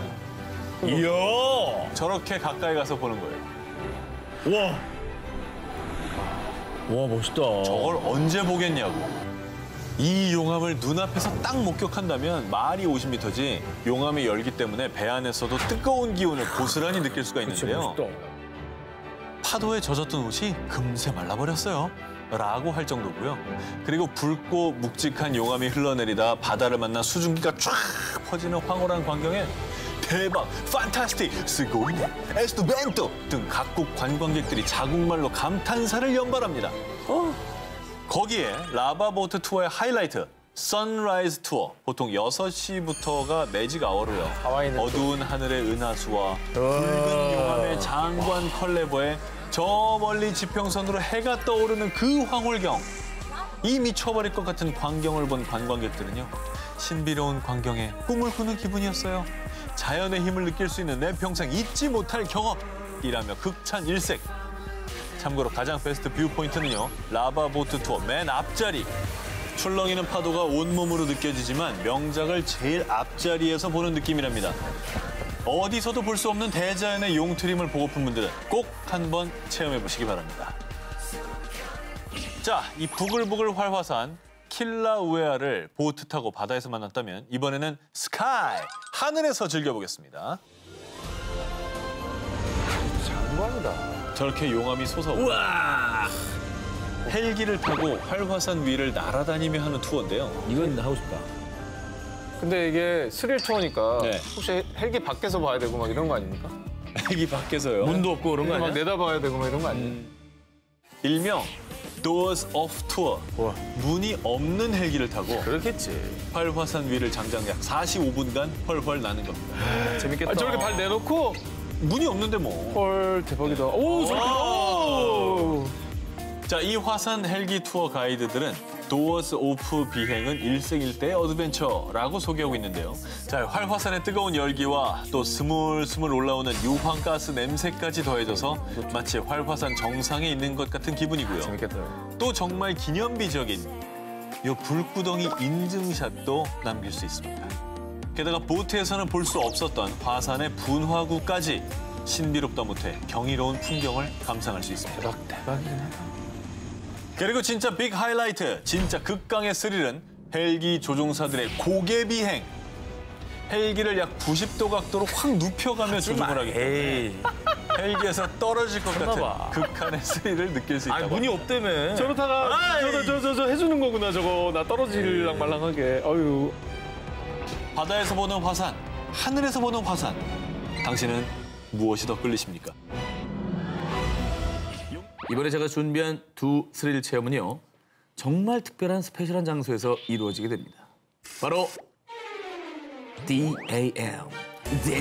댐이 뭐 스릴이랄 게 뭐 있어요? 이 댐에서 스릴을 즐기는 방법 두 가지 타입이 있습니다. 자, 먼저 슬로울리하게 즐기는 스릴 체험을 먼저 가보겠습니다. 호주의 남서쪽 작은 섬 태즈메이니아에 있는 보든댐은요. 높이가 무려 140m. 어이구야. 33층 건물 높이 정도라고 합니다. 그럼 이 고든댐에서 어떻게 극강의 스릴을 경험하느냐? 바로 하강 실시! 현수 하강! 그걸 한다고요, 여기서? 자, 군대 다녀온 분들은 다 해봤겠죠. 바로 현수 하강입니다. 고정된 로프를 몸에 설치한 뒤 건물 33층 140m 높이의 댐에서 내려오는 것입니다. 의지할 거라군요. 오직 로프 하나입니다. 자, 그러면 직접 체험해볼까요? 일단 고든댐 현수하강을 시작하려면 댐 위에 올라서야 합니다. 그것만으로도 공포감이 최고겠죠? 이 고비를 일단 간신히라도 넘기면 이번엔 정말 극강의 공포가 찾아오게 됩니다. 로프를 메고 댐 끝에 서시면 되겠습니다. 어우. 자, 그러면 발 아래는 정말 발 디딜 곳이라고는 하나 없는 어우. 낭떠러지 그 자체입니다. 가만히 있는 것만으로도 난 너무 무서울 것 같은데? 그래서요, 전문 요원들의 친절한 설명에도 줄 하나에 몸을 맡긴다니 너무 위험한데?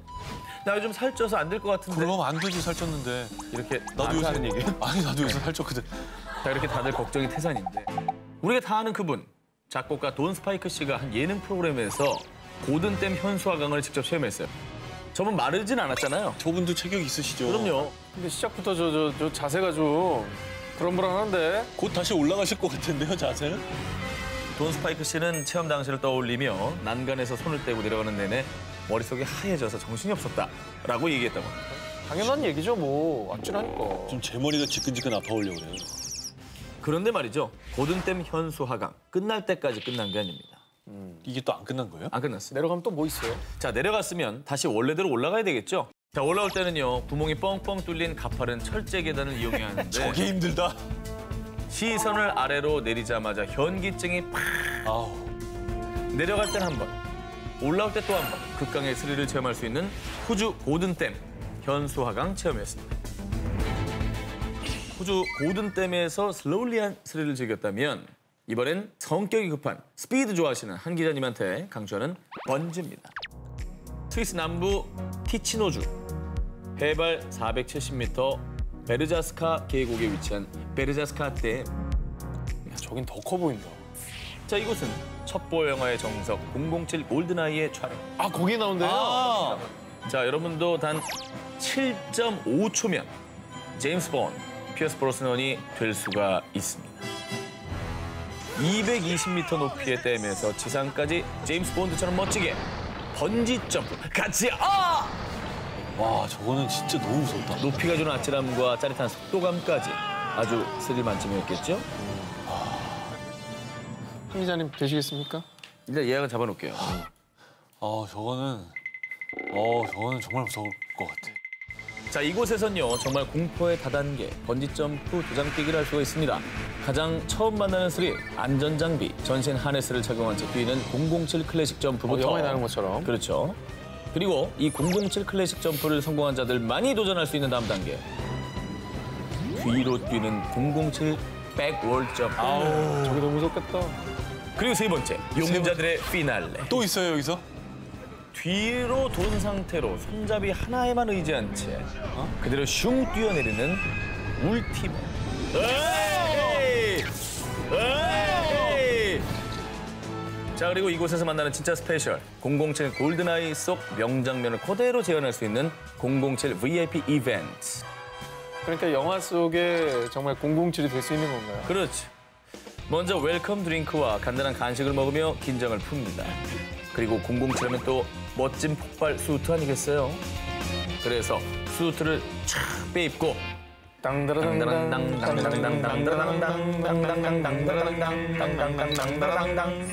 따란 담력과 용기를 가진 용자들이여 도전해. 당신도 제임스 본드가 될 수 있습니다. 웅장한 산과 눈을 뗄 수 없는 장관 때문에 매년 2만 5천 명의 라이더가 찾는다는 세계 MTB 라이더의 성지, 익스트림 스포츠의 핫스팟, 융가스 도로입니다. 이 융가스 도로는 남아메리카 중앙부 볼리비아의 수도 라파스와 휴양지 코로이코를 잇는 약 64km의 도로인데요.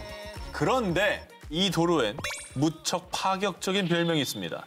세계에서 가장 위험한 도로, 일명 데스로드. 아, 뭐요? 아니, 이사태하는 분한테 데스로드로 데스로드를 추천해? 이름이 데스로드인 거죠? 아, 정말 너무하네. 자, 이 융가스 도로가 왜 데스로드가 됐느냐? 바로 안데스 산맥 절벽 위에 차도가 딱! 거기에 상습적으로 강으로 길이 매우 미끄럽고 잦은 안개 때문에 시야가 확보되지 않아 사고의 위험이 매우 높고요. 가드레일도 거의 없어요. 가드레일이 없다고요? 조금만 실수했다가는 정말 아찔하겠죠. 보기만 해도 너무 아찔하고 위험해 보이는데 이게 라이더들의 왜 성지가 된 겁니까? 도로가 매우 위험하다 보니 볼리비아 정부는 2006년에 융가스 도로를 대체할 새 도로를 개통했습니다. 그래서 이 도로에는 이제는 거의 차가 다니지 않게 됐는데 그랬더니 이 스릴을 쫓는 스틸 하트, 강심장 라이더들이 모여들기 시작한 거죠. 절벽 위에서 즐기는 이 스릴 라이딩, 일명 데스로드 바이크 투어는 해발 4,700m 락쿤브르에서 시작되는데요. 와, 진짜 뭐 일단 길 좁은 거 보이시죠? 거기다 비포정입니다. 돌뿌리가 자전거 바퀴에 걸려서 사정없이 튀지만 정말 전속 질주. 도로 중간중간에 쏴 폭포가 시야를 가려도 용자들의 폭풍 질주는 막을 수 없습니다. 이 MTB 라이딩을 즐기는 분들은요. 한 번 요 융가스 도로에서 바퀴 맛을 보면 우리는 죽음의 길에서 생존했어. 모두에게 이 투어를 추천해. 어렵지만 포기하지 마. 그만한 가치가 있어. 이런 가슴 벅찬 후기들을 남긴다고 합니다. 내 인생의 멋진 날, 평생 두고두고 볼 인증샷. 데스로드에 걸맞게 깎아지는 절벽 위에서 찰칵. 어머. 정말 언젠가는 제가 자전거 타는 거 너무 좋아하니까 한번 천천히라도 해보고 싶긴 해요. 네. 천천히 해볼만 하지 뭐. 정말 천천히.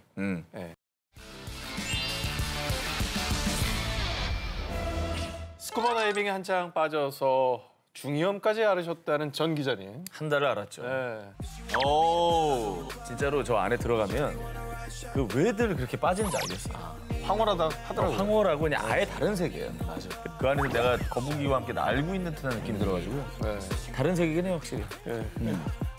자, 오케이. 거기까지 여름 남자 전 기자 그리고 한 기자님을 위한 휴가지를 엄선해 왔습니다. 뭐 데스풀 뭐 이런 거 아니죠. 데스 오션 뭐 이런 거 하면 안 돼요. 오늘이 좀 스릴이라 긴장되시죠? 네. 태평양 태평양 마셜 제도의 아름다운 산호초들로 이루어진 비키니 환초. 와우. 너무 좋은데? 하얀 모래와 에메랄드빛 바다가 쫙 펼쳐져 있어 수많은 해양 생물들이 살고 있는 이곳은요. 전 세계 다이버들의 낙원으로 꼽히는 곳인데요. 가고 싶으시죠? 와, 네네. 지금까지 너무 좋아요. 하지만 이곳에 1년에 딱 100명 미만만 갈 수 있는 다이빙 스폿도 있습니다. 왜? 그리고 언제든 갈 수 있는 것도 아닙니다. 왜 그렇지? 뭐 있나? 뭐 어떤 곳이길래 그래요? 또 상어 있어요? 얼마나 아름답습니까? 난파선이네. 난파선이네. 해보고 싶으십니까? 저거는 해보고 싶어요. 너무 보고 싶다. 그런데 이곳에 수십 년간 묻힌 비밀이 있는데요. 뭐죠? 약 12년 동안 미국이 핵실험을 진행한 곳입니다. 아유, 저건 데스네 그냥 데스. 데스 투어가 아니고. 1954년 3월엔 히로시마 원자폭탄보다 무려 1000배 이상 강력한 수소폭탄을 투하했습니다. 그리고 2019년 5월엔 뭐가 발표가 됐는지. 뭔데? 방사능 수치?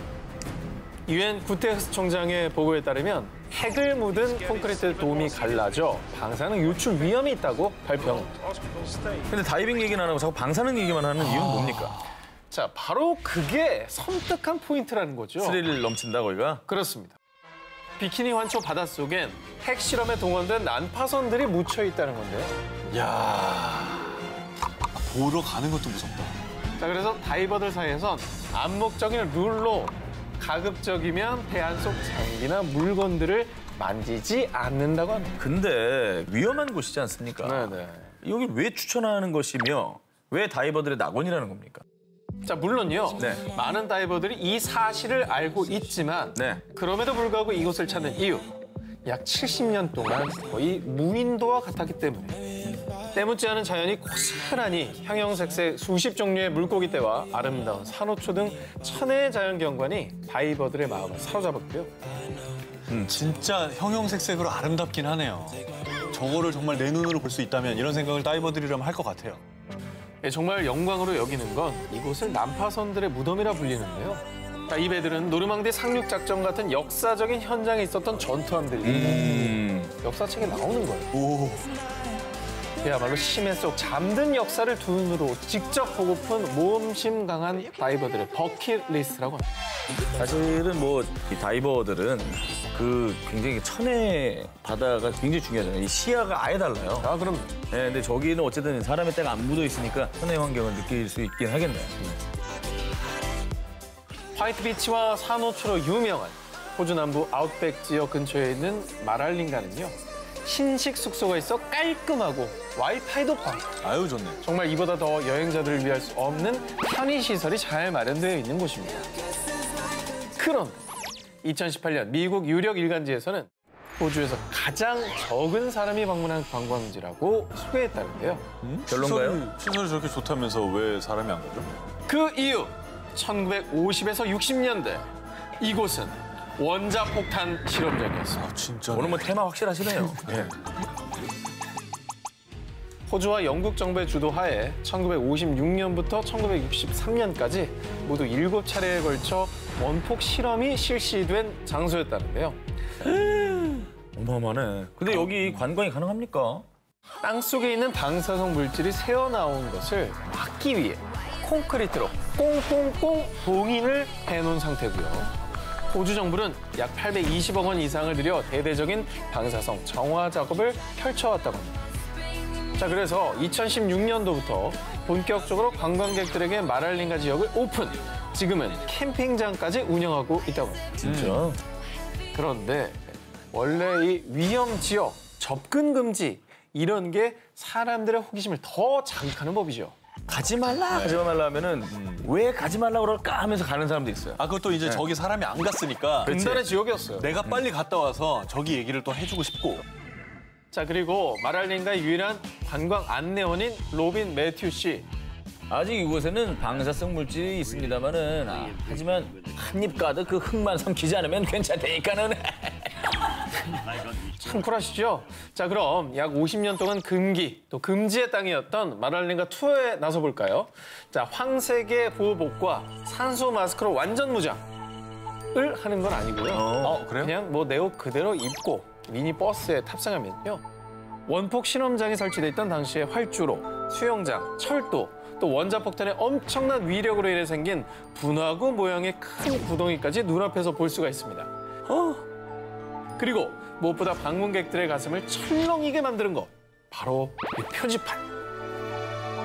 그러니까 어떻게 보면 뭐 이곳이야말로 아픈 역사의 현장을 둘러보는 다크 투어리즘의 한 시력 할 수 있겠죠. 자, 그래서요, 마랄렌가 지역을 방문한 이들은요, 가슴 아픈 역사의 한복판에 서니 감회가 새로웠습니다. 이라며 가슴 한켠에 찡한 후기들을 남긴다는데요. 부디 앞으로는 이런 일들이 반복되지 않길 바라며 다크 투어리즘의 의미를 되새기는 투어가 되진 않을까 싶습니다.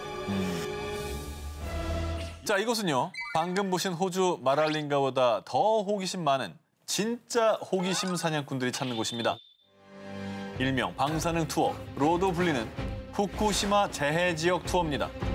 이거는 제가 한 거랑 차원이 좀 달라요. 그래요? 왜요? 네. 아니, 콘크리트로 안전장 다 하고 다 묻어놓고 이게 한 거랑 지금 아직도 좀 뿜어져 나오는 데 아닙니까? 근데 굉장히 어쨌든 이렇게까지 소개할 정도면 찾는 분들이 많다는 얘기고. 성업 중이죠. 우리가 당장은 이해하기 힘들지만 한번 드러나 봅시다. 진짜 위험해요. 좋아요. 한번 들어보십시오. 네. 2011년 3월 11일 진도 9.0의 강력한 지진이 일본 동북부 지방을 강타. 이후 최대 약 17m의 쓰나미까지 덮쳐 수많은 인명피해를 낳았던 그 가슴 아픈 재난 다들 기억하실 겁니다. 뉴스 화면을 믿을 수가 없었어요. 이게 일본만의 사고가 아니잖아요. 그렇죠. 전 아시아에 영향을 미치는 아니, 뭐전 세계적으로 이제 재앙이죠. 재앙이죠. 그런데 놀랍게도 대지진 이후 7년이 지난 2018년 2월부터 후쿠시마 제1원전부터 원전에서 약 20km 안에 있는 후타바 오쿠마 나미의 도미오카 지역을 둘러볼 수 있는 투어 상품이 생긴 겁니다. 하하. 그 정말 유명한 체르노빌도 한 25년 정도 지난 그 2011년도에 개방된 걸로 아는데 너무 빨라도 빠른 거 아닙니까? 너무 빠른 거 아니야? 네. 자, 그럼 어떤 투어를 하느냐?